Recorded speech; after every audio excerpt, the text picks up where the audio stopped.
Hello, good morning to you all and welcome to our series of classes on English grammar, on the basics of English grammar. So the lectures will go on in English only. If you have any questions, you can write them in chat. You can obviously ask, with your voice. But I would prefer you to use English rather than Russian. Although if you want to ask in Russian, I can just, translate your question into English and answer that anyway. So today we are covering quite a simple topic, as it may seem, because this is something that anyone who has ever studied English knows. But the problem is that we never get the real deep knowledge on the topic. Excuse me. So we are going to talk about the present tenses in English, specifically about present simple and present continuous. I'm pretty sure if I asked any of you what is the difference between them, everyone would just tell me that obviously we use present simple to talk about our habits and repetitive actions. For example, I travel to work by a bicycle, or I read a lot, or I always prepare breakfast for my family, and this kind of regular events. And present continuous, on the other hand, is used while we are talking about something that is happening at the precise moment of time, so right now. Which is true, I'm not saying it's not, but there are a lot of, those small points and deeper kind of questions that we could ask about that. So the first question that I would like to ask here is, okay, we say that present continuous is used when we talk about something that is happening right now. And what is right now? Because, I could say that right now I'm having a class, we are having a class. But then, we started 5 minutes ago. So the beginning of the class is already in the past. So can we still say that this is happening really right now? Not really, theoretically.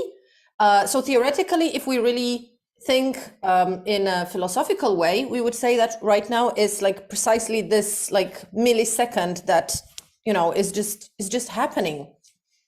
But then, this is not the context that we use in everyday life. So we are not really talking about just events that take a second. And so, yes, I can say I'm having a class right now, extending a little bit this now to whatever happened from, 6 minutes ago until right now and until it's actually finished. In the same way, if I, for example, change my job and I start working for a big company, for example, I could say that I am working for a big company right now, and that would change the emphasis on the fact that this is not regular to me. So regular for me was working from home, for example, for my own company, and now I am working for a big company, for a big corporation, for example. So this now can be as you see, extended. And like the first thing that I want to say, and I will be repeating that, I don't know how many times throughout our lessons, is that if we compare English to specifically Slavic languages and actually any other languages which basically have only 3 tenses, the present, the past, and the future, when we say, for example, in Russian or in Polish, we say, ja wczoraj robiłam obiad, ja dzisiaj robię obiad. In Russian, that would be я вчера делала обед, я сегодня делаю обед. Obviously, because we only have 3 tenses in Slavic languages, the biggest shift would be in time. So I would be just emphasizing that I was doing that yesterday or I'm doing that today. And, the biggest point would be about when is it happening? Was it yesterday or is it today? Now in English, because we have more options to talk about the present. As you know, we have present simple, we have present continuous, we have present perfect, which we are going to cover in our next class, and we have present perfect continuous. So these are practically 4 tenses for the present. So why do we need them so many? Because the shift would be very often in emotions. So let me open my whiteboard. So for the record, in present simple, we have only one form of a verb, and we say, for example, we all work from home, right? This is present simple. So we have only one verb, one form of it, and if I say that we all work from home, I'm saying that this is normal for everyone and this is how things go. But if we remember how it happened, how it was happening actually a couple of years ago, specifically 2 years ago, definitely, maybe even a year ago, some people would still say, we are all working from home. And this is present continuous, obviously. Now, the shift here is the situation was exactly the same. And that was a very interesting point at time, actually, when by the difference how people would say this, this information, we would see their attitude to life and to general situation. Because when in 2020 in autumn, for example, so it was pretty much now we could say the beginning of pandemic, although then we thought that we were actually, going somewhere with that. But here we are still working from home. But anyway, in 2020, some people would already say we all work from home because they had already accepted that this is normal. This is our normal state right now. We work from home. As much as they would say we don't go to work, they would say we stay at home. We do everyday tasks in a normal way. Whereas people who would still think that this is not normal and we will come back to the offices very soon, they would still say we are all working from home. And this meant that they look at it as, quite a short period of time, which is still not normal. And this is happening only now.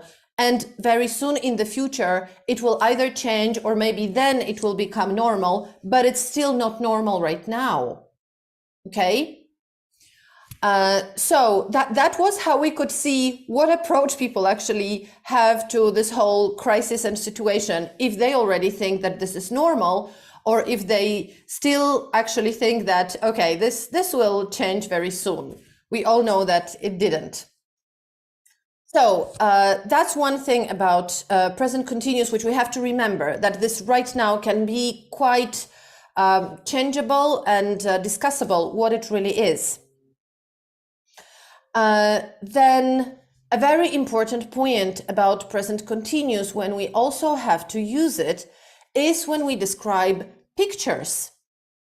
This is a very interesting linguistic point when you think about Harry Potter, which I think everyone at least heard of. Probably many of you have read it. Probably some of you have watched the movies as well, or maybe even more people have watched movies than read it. That's not the point.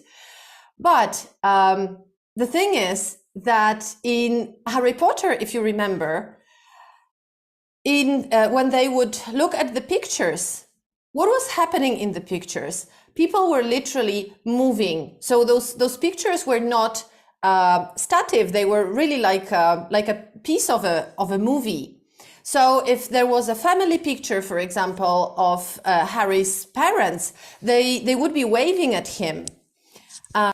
So this is actually something that I'm pretty sure, I'm not really sure if Rowling came up with this idea or she copied it from somewhere. I don't know, but whoever came with this idea first, they definitely got this idea from English grammar, in my understanding at least, because in English we would also say, in this picture,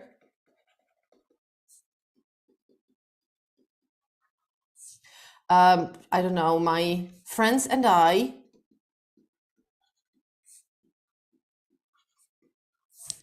are having lunch, for example. So it literally sounds as if we are having this lunch right now, because when we look at the picture, you know, we see it kind of happening here in front of our eyes. So, you know, the shift from saying that as if this is happening right now into the fact of actually imagining that, you know, those people could move in the picture and it can look as a movie, I'm pretty sure it could have come from British grammar.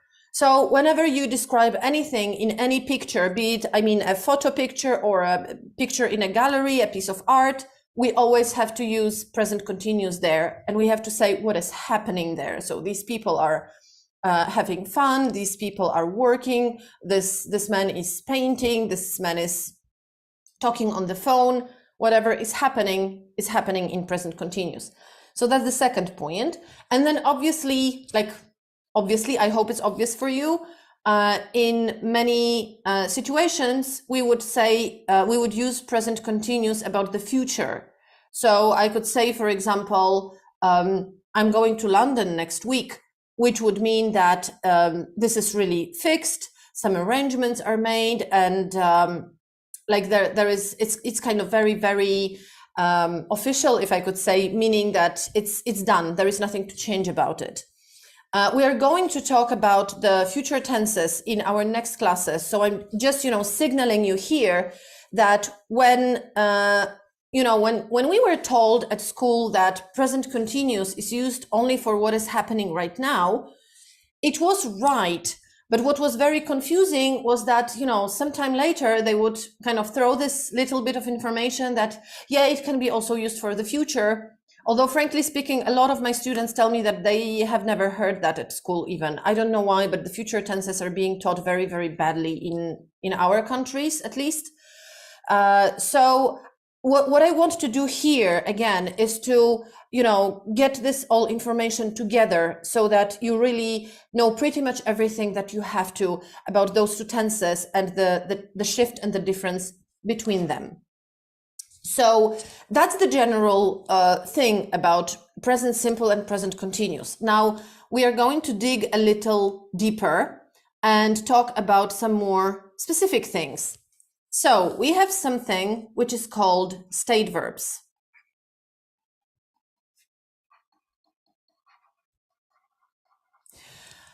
State verbs, they are also sometimes called stative verbs. These are the verbs which exactly, they describe our state. So in most of the cases, you know, I'm looking here at my notes because I have really a lot of things to tell you and I don't want to miss anything. So in many, many cases, state verbs would mean mainly something that is unchangeable. So before I give you some, you know, examples, before I write them, again, if we think about the difference when someone is telling you, for example, that I work at school or I'm working right now, the difference is that when I say I work at school, we can't really say that there is a clear kind of picture that comes to your mind, because, you know, this is about a repetitive action all the time. Obviously, you can think of a school building or something and kind of connect my work to working there. But when I say that I am working right now, you clearly have this image of me, you know, sitting in class, explaining something, writing, you know, something on the whiteboard and things like that. If I tell you, for example, that I read a lot, okay, like I read a lot, we still don't know if I read in the mornings or in the evenings or in buses. Where is it happening? How often is it happening? But when I tell you I'm reading right now, you clearly see me, you know, in your mind, you can, you know, create this image of me sitting here with this book and actually reading. If I tell you, for example, that I drink a lot of coffee, again, this is just some information about my routine. But if I tell you that I'm drinking coffee, here is the image, okay? I'm literally sitting and, you know, like sipping coffee from my cup, from my mug. So in present continuous, we usually can really create this very, very specific picture. And another thing about verbs in present continuous is that we can literally turn this action on and off many, many times. So if we come back to this reading thing, I can say, I'm reading right now. And now I'm not reading, I'm looking at my screen, I'm talking to you. And I'm reading again, and I'm talking to you again, okay? With talking, again, I'm talking to you right now. Not talking. And I'm talking again, okay? So with present continuous, this is how it works. So we can create this image. Now, why can't we use state verbs in present continuous in most of the cases? Because if we describe a state and I say, for example, I like, what do I like? I like this book, for example. This is something that is pretty much unchangeable, right? Like, I like this book all the time. I like it when I read it. I like it when it's on a shelf. I like, you know, rereading it again. I just like it. And, you know, what does it mean? I'm liking it. Does that mean that I am liking it right now and then I'm not liking it because I think it's stupid and then I'm liking it again? And, you know, let's take hate, for example. If I say I hate my neighbor,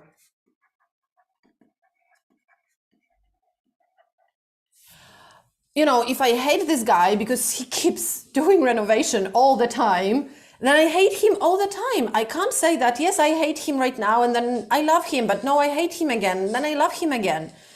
And if anyone of you wants to tell me that, well, this can happen a lot, and especially my female students tell me that very often, that yeah, this is how it works with our husbands. You know, we can love them and then hate them and then love them and then hate them again, within almost, you know, like 1 minute, on and off.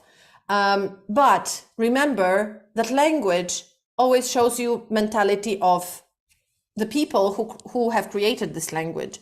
And we are not talking about, you know, Italian character and Italian way of, you know, display of affection and emotions. We are talking about the British people who have created this language and who are much calmer. And if they really like or love or hate something, it's not changeable, okay? So this is mainly, we are talking here about emotions, about states like, for example, I have, I don't know, I have a husband, you know, like I have him all the time. And I can't say that I have him now, then I don't have him, then I have him again. It's not going on and off. Yes, obviously, you know, every marriage can be ended this or other way, but then again, this will be like for a long time, right? This is not a situation going on and off. If I have a computer, again, I have it as long as it doesn't break down, okay? And it's not, you know, happening on and off. This is mine. Oh no, this is not mine. Oh, okay, this is mine again, right? Then we are talking about abstract verbs, like that something costs, for example. You know, if something costs £2 in a shop, it's flat. It costs that much today and tomorrow until the price is raised, obviously, or there is a sale. But again, this will be for a longer time. This is not happening like, you know, on and off every 5 minutes. This is not normal, okay? Verbs like contain, for example. If something contains, let's say, a lot of water, it contains a lot of water all the time. We can't turn it on and off again. Emotion verbs, we talked about that. Modal verbs, of course, if I say that I can swim, this is my general ability. It's like we can't imagine a situation where, you know, I can swim, then I can't, then I can swim again, then I'm like, you know what I mean? This is not real, and this is not normal. Like modal verbs usually exist only in present simple because they are constant. Okay, so this is like this habit. This is repetitive action, in fact. Now, an interesting example is this slogan of McDonald's, which I think everyone knows. I'm loving it. And I have just told you that emotions don't usually go with present continuous. So why does McDonald's do that? An interesting case, you know, I'm not sure if we will ever really learn and, you know, like dig deeper into why they even said it. I'm not saying that they made it as a mistake. I don't know, maybe, but, you know, it exists in life. We cannot deny that. And, you know, we can say that it makes emphasis on, you know, like that I'm loving it here and now. And this calls you more to your sense of taste and, you know, this indulgence that we all have about food that, you know, I don't care what will happen later. I don't care if I will still be hungry. I don't care how fat I can become or whatever, but I just want to eat it now and I'm loving it here and now. So it could be this kind of emphasis, although it's not really happening in other situations. So, you know, just don't take lead from that, let's say like this. So if you say I'm loving it, you're clearly playing with the McDonald's slogan, but I wouldn't really, you know, use that in everyday life about saying, I don't know, I'm loving my husband, I'm loving my children. That would be really weird to say. Now, staying in the topic of state verbs, there is still one more very important thing that I want to show you. So, okay, first of all, most of them don't have this continuous form because they are like general and they happen all the time. But some of them can be used in present continuous if they change the meaning. This is a very important point to understand that, for example, like the first thing that comes to mind is if I say, I have a car versus I'm having lunch. So if I say I have a car, I'm talking about the fact that I own it, that it's mine, and this is something that is permanent and unchangeable. That's exactly what we were talking about. I can't, you know, be switching on and off this fact, like this is mine, oh, this is not mine, oh, this is mine again, oh, I don't want it. So I just have it all the time until, I don't know, until I sell it, until something happens to this car, whatever.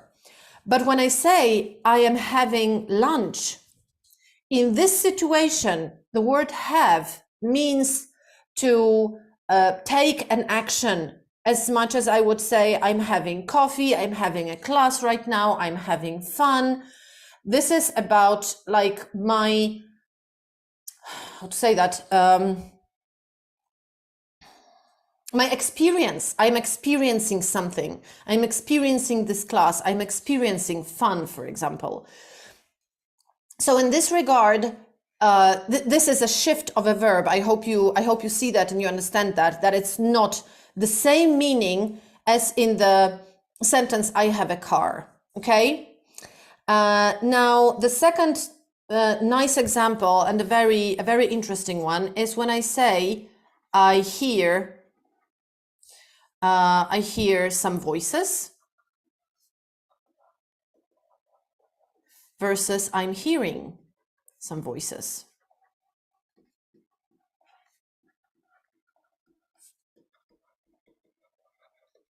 The first situation is very simple and like everyday. I hear some voices because someone is talking somewhere I hear some voices, but maybe I don't know who this is. For some reason, I'm saying this fact that I hear it. Versus I'm hearing some voices, which is actually a very scary thing to say, because it means that you are imagining things that are not happening. So if you are hearing some voices, you clearly have to go to a therapist, because it's probably, you know, a mental disease, because no one is talking. You are in complete silence, and yet you are still hearing some voices. And this is a completely, again, different meaning of the verb, right? Like when we say I hear, it's a normal physiological fact of my ear working and giving me this information. Whereas I'm hearing means I went crazy, okay? Something is wrong. I'm hearing something that is not happening. This is not my ear. This is actually my imagination. This is my mind, okay? The other one, which I really adore, is I think. For example, I think this is a bad idea.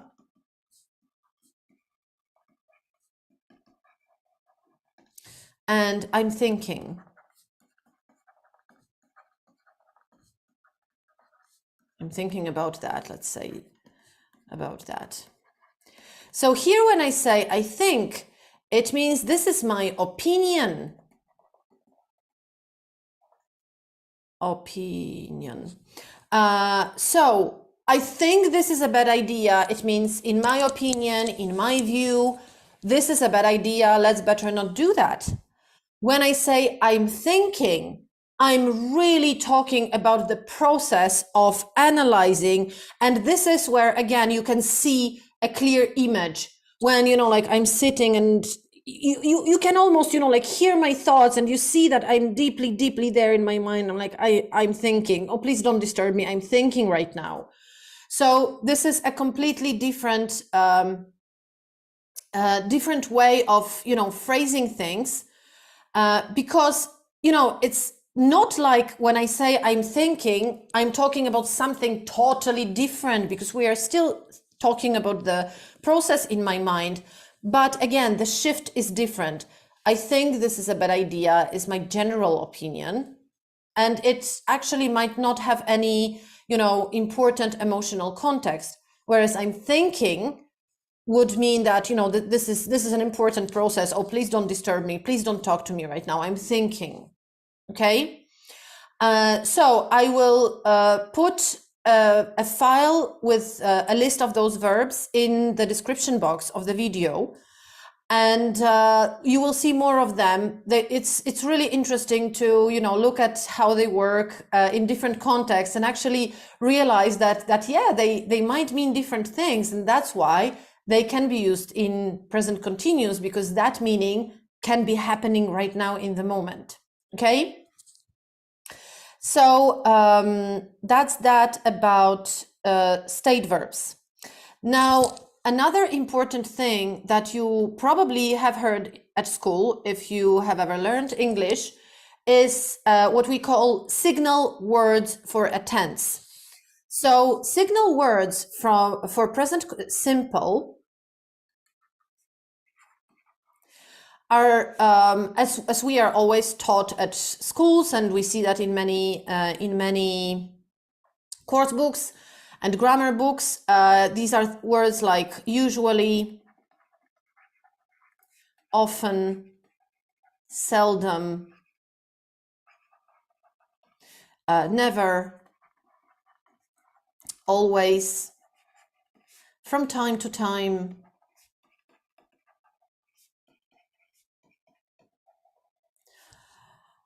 You know, those words which really mean repetitiveness or the constant process, right? Like I always take my coffee black. So like I never have milk with it. I always take it black. Versus present continuous, which has signal words, like now, right now, at the moment, these days. It's pretty much everything.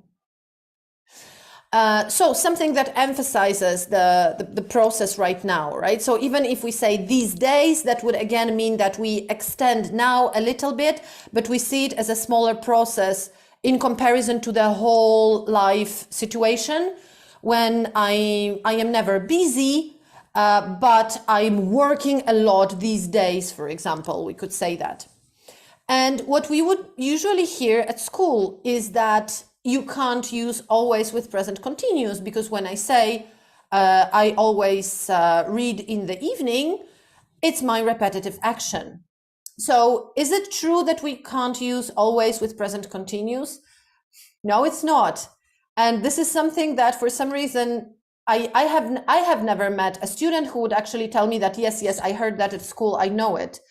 If you are one of those lucky people who have heard about it, then, you know, congrats. But here it comes. Again, as I said, the biggest shift between present simple and present continuous, and in general between many tenses in English, would be very often in emotions. So I can give you a couple of different sentences. For example, I can say in present simple, he always forgets his keys at home. Do we have any emotions here? Not really. We are just talking about a permanent fact. You know, that's him. That's this guy. He always forgets his keys at home. The context would tell us why we even get this information. Maybe because his wife is telling us, oh, he will come back because he probably forgot them again, because this is what he always does. He always forgets his keys at home. There is nothing unusual about it. This is how, you know, how life goes for him. It is what it is. But imagine that someone tells you he is always forgetting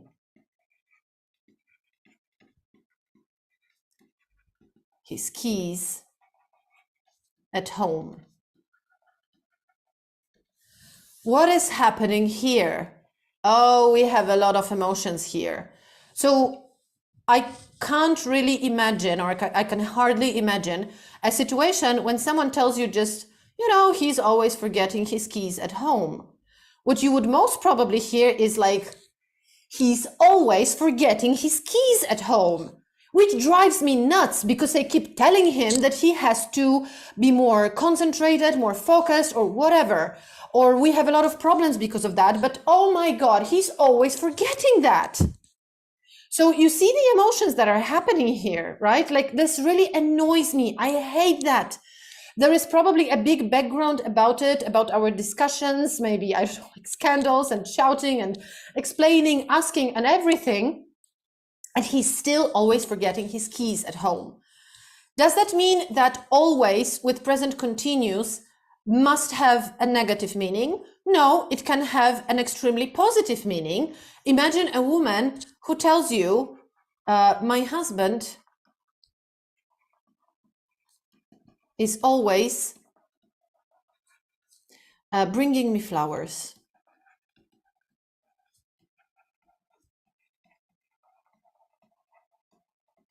And again, we have a lot of emotions here, but they are extremely positive. You know, oh, how sweet. See, he's always bringing me flowers. I love it. Or maybe, I don't know, I'm telling you that he's always bringing me flowers because I want to make you jealous. Whatever is happening here, in my opinion, this fact that he's always bringing me flowers is super positive, super cute, super sweet, super kind. I love it. And it's like every time it's you know, it's like a small miracle to me. So it's not just a random fact, you know, like, yeah, he always brings me flowers. That would actually sound even slightly weird if someone tells me my husband always brings me flowers. You know, we believe that this is a nice gesture. So to say about it as if it was just routine sounds a little bit weird, at least to me, but maybe someone really means that. So remember that, you know, at the beginning, when you start analyzing all this information, you might get a little bit confused at times don't overthink that. Try rather to see the context in real life, in movies that you watch, in news that you read, in your dialogues with your friends or colleagues at work, for example, and see if you really hear this, this shift, if you really hear and feel how people are saying that something is always happening, for example. And then, so for the beginning, before you really start using it fluently and naturally, you have to feel that, how those natives really do that, okay? And it might happen that for some reason people just change the tense because they started sentence in one emotion and then they decided to add some emotions. I don't know. You can always ask if someone tells you, for example, my husband always brings me those flowers, and they say it in a like neutral, present simple way. You can ask, so is it not extraordinary for you? So is it usual? And then remember that there will be always the most important thing in languages, which is context. So people don't just randomly say like that, my husband always brings me flowers, goodbye. They will always give you context, why we are even discussing that, why we are talking about it. Okay. And one more shift, a very interesting shift that I want to share with you, is about the verb to speak. So I was really struck when Queen Elizabeth died, and I watched the first speech that King Charles, as we know him now, gave to the nation. He addressed the nation, if I remember correctly, on the exact same day when the Queen died, or the next day, I don't remember. But anyway, he started his speech. I'm coming back to my whiteboard now. So he started his speech with, I speak to you today.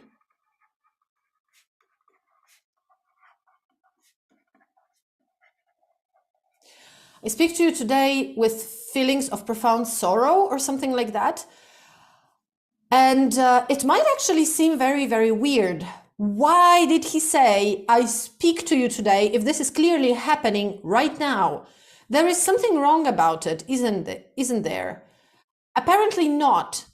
But before I give you the whole context, I'll tell you that I actually started searching through all the addresses to the nation made by the late Queen. And what I realized is that they somehow randomly use, she randomly used what could seem random. She would sometimes say, I am speaking to you today, and sometimes she would say, I speak to you today.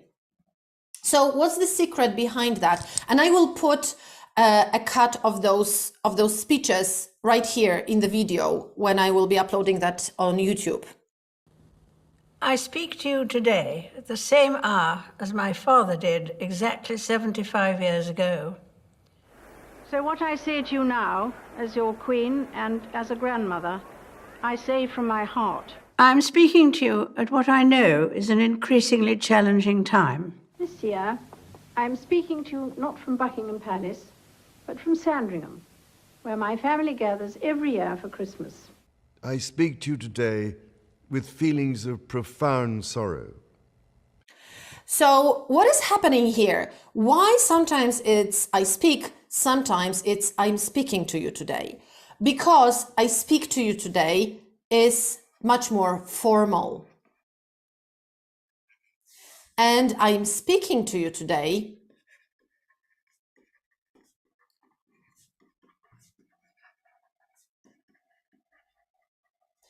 is more emotional.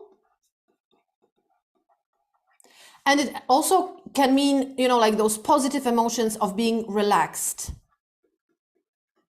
But again, I speak to you today is, well, because it's kind of permanent. It's this, like something that is happening all the time in our understanding. This is like, I'm not giving any emotions here. This is just what I do. I speak to you because this is my duty.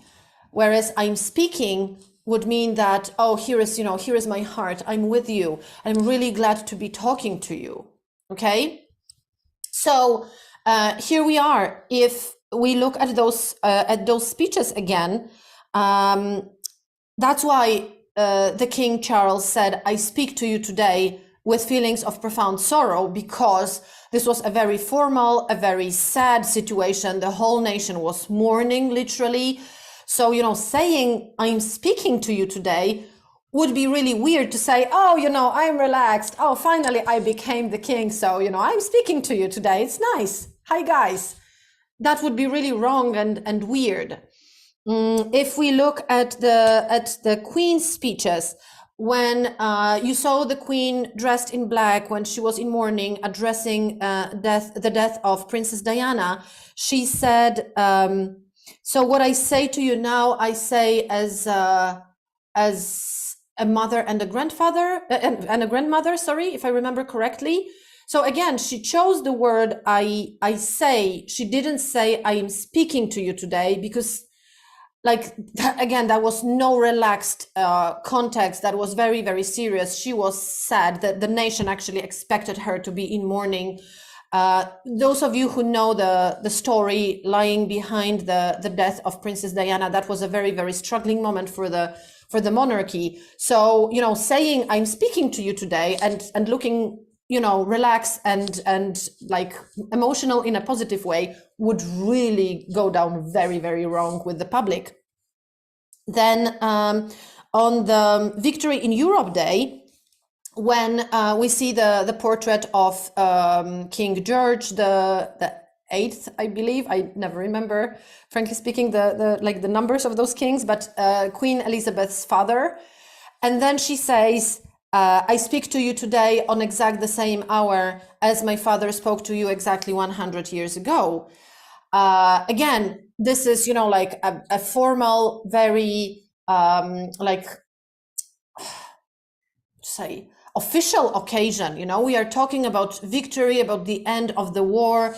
It was a serious moment, right? So again, saying that I'm relaxed, talking about the war, that would be weird. So she says, "I speak to you today on the exact same hour." And then when you see the Queen dressed in green, when she was addressing COVID crisis, when she says, "I'm speaking to you at a time which I understand to be an extreme challenge," or something like that. You'll you know, hear those words exactly in the recordings. Why does she say there, "I'm speaking to you today"? Because that's that. She's not really relaxed there, but she is showing that this is really coming from her heart. It's not just a formal situation. Okay, they asked me to say it, so I'm saying it. But she relates to the nation. She's showing that, you know, I'm with you in that, and I'm trying to give you comfort. So I'm speaking to you today. And the same situation you see in that very poor quality video, because that's recording from 1992 and it was uploaded to YouTube probably from some video cassettes. So that's really not like HD quality at all. But she says, "I am speaking to you today from Sandringham, which is my family home." So again, she's really relaxed. She's, you know, she's in the place that she loves. She's in a very, very comfortable situation. That's why she can say, "I am speaking to you today." And again, she's sharing this relaxed and joyous feeling of her own with us. So that's that about, you know, those shifts about present simple and present continuous. And yeah, that's it about them. So, you know, first thing that I always tell to my students, like, don't panic. Don't think that if you don't understand, you have never heard that, you are not sure if you understand that correctly, you know, like, the world will not crash, okay? So feel free to ask natives. Actually, this is a very interesting thing, that even if the natives, frankly speaking, the natives of English language, they are not being taught languages as, you know, deeply and precisely as we are being taught them in our schools. So they are not really able to give you a good explanation theoretically why. But if you ask them specifically, for example, about those speeches by the king and the late queen, and you show them context and you ask them, so why is this happening here? Why does the queen says, I speak to you today here, and then I'm speaking to you today there? They will usually give you quite a reasonable explanation, because it really is in their, in their veins, in their genetic code, I could say. So they understand that emotionally, but they are not able to, if you ask them, for example, so are there any other verbs that can change like that? I'm not really sure that everyone could answer this question easily and tell you that, yes, these are those and those verbs. If you just ask them, what about state verbs? I expect that many of them might be even puzzled and say, like, what are state verbs? What are you asking me about? And why are you asking this? But again, just be more specific, give them context, ask. And my biggest message to my students is always to not to fixate on the idea that, oh, this is stupid, this is weird, I don't understand it, we don't have that in our language, so why should we learn that? Rather than doing that, which is actually, it's useless, it just takes a lot of effort and emotions, and it really blocks your learning process. So instead of that, I actually encourage you to think more philosophically. So, okay, why are they doing that? There must be a reason for that. If people who actually, really care deeply about this language, and they are considered to be like almost role models in speaking really perfect, high elevated English, and they do that, it's not really reasonable, in my opinion, to just say, oh, because they don't understand how it works. There must be a deeper reason for that. So just look for it, try to ask about it. What really annoys me as a teacher is that those examples are not being shown in the course books, which is actually why I started this series of lectures and classes, because I want to, gather it all in one class and show it all to you. Because, yesterday I spent pretty much 2 hours, I think, going through the internet and different resources and a lot of course books on English grammar that I have here. And this shift, for example, about I speak and I'm speaking, like, I have not seen that anywhere. And even if we are talking about state verbs, for example, every list includes a different amount of verbs. So there is nothing like a really full list of them. So again, they rather make stress on understanding that, and feeling that, more than just learning it by heart. It is what it is. Again, we can't change it. I'm trying to change it as much as I can, but just don't stress over that. And the last thing that I want to tell you today about present simple and present continuous is something that I'm actually addressing that specifically to my Slavic students. I'm not sure that my Asian or French or German students might have problems with that, maybe, but I'm not sure, because I'm not sure how that exactly works in your languages, and if every single example that I will give now will be really important for you, but it will definitely work and be important for my Slavic students. So the first thing that I want to show you is, let's take a very simple example of I read a lot, and I'm reading right now.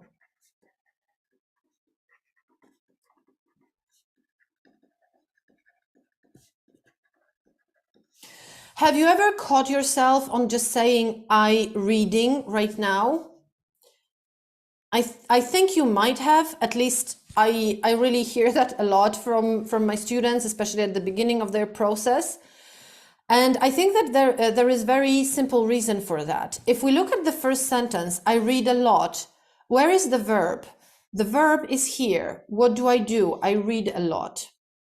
So when I ask you, where is the verb in the second sentence, you would usually say, I'm reading. Because it's logical. The word reading, carries this information about the action that I'm doing. But the problem is that this is not a verb. Ing form is actually never a verb. Where does this problem come from? Because we translate both of those sentences as ja dużo czytam, ja czytam w tej chwili. Ja много читаю, я читаю прямо сейчас. So we think that if this is the same, czytam, czytаю, then here it's also, like read, reading, it's almost the same. But what we actually should say, this sentence says, is ja jestem czytająca. Ja являюсь читающим человеком. So the verb is actually not here. The verb is here. I am doing what? I am reading. Я что делаю? Я являюсь кем-чем, читающим. Ja co robię? Ja jestem kim-czym czytającym. So if you remember that, it will be much easier for you not to forget about this I am, you are, and all those, be forms of the verb, the forms of the verb be that you have to use in present continuous. So that's the first thing that is very important to remember. And you will see in our future classes that we will come back to that this ing is never a verb. We can create a lot of different structures with that, but we will always need a real verb on side of it, okay? So that's the first thing. And the second thing, which comes logically from that, is how we express different states, emotions, and some feelings that we have in different ways in Slavic languages versus in English. So, for example, when we say in Slavic languages, ja się boję, ja boюсь, this is an active verb. It's actually quite even funny when you think about it, when, what are you doing? I am, like, ja boюсь. So like this, as if this is really like, like an active, thing to do. So this ja boюсь, ja się boję, ja się boję. This is expressed in English as I am scared. And this is, the scared is kind of a description. It is actually a passive form of it. But again, the verb is here, I am scared.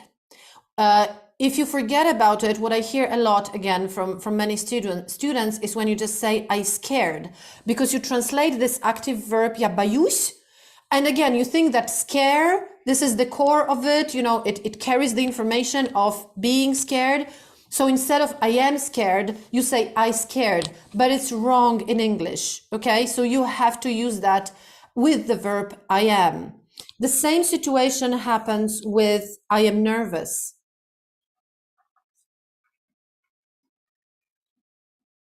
Which in Russian would be an active verb, я нервничаю, что я делаю, я нервничаю. Actually, in Polish, that would be closer to English, because we would also say ja jestem zdenerwowana. Although we could say ja się denerwuję, and that would be also an active verb. But in English, it can only be said through I am, and then this kind of description word. So what are you? I am nervous, I am scared. And on the other hand, we have a different shift in Russian when we say я согласен, я согласна. This is not a verb in Russian. And so what I hear a lot is when you say I am agree. Why is this wrong? Because agree is a verb already. So we can't say I am agree. You can't use it like this. You just cannot. And we just say I agree or I disagree. So that would sound more like я соглашаюсь rather than я согласна. In Polish, again, this actually is an active verb. So we say ja się zgadzam. So my Polish students don't have problem with that. They use naturally, I agree, I disagree. But for Russian speaking students, this will be very, very helpful, I think. Okay, so this is pretty much everything that I have prepared for you today. As I said, it may seem like a very simple topic because it's, these are the tenses that we all know from school and every step of our learning process. But as you see, there is a lot to, to uncover and name and nail. So I hope I made it clearer for you. I will give some ideas of homework in the description box below. So if you want to practice that, you can do it. I'm not going to check that in our next class, but it's just, for you. And I will also upload those state verbs and the list of them in the description box as well. If you have any questions, you are welcome to ask them now. If not, you can always also ask them in our next class if you think about something during the week. If there are no questions from you, then thank you very much for your attention, and I hope very much to see you next week. Bye-bye.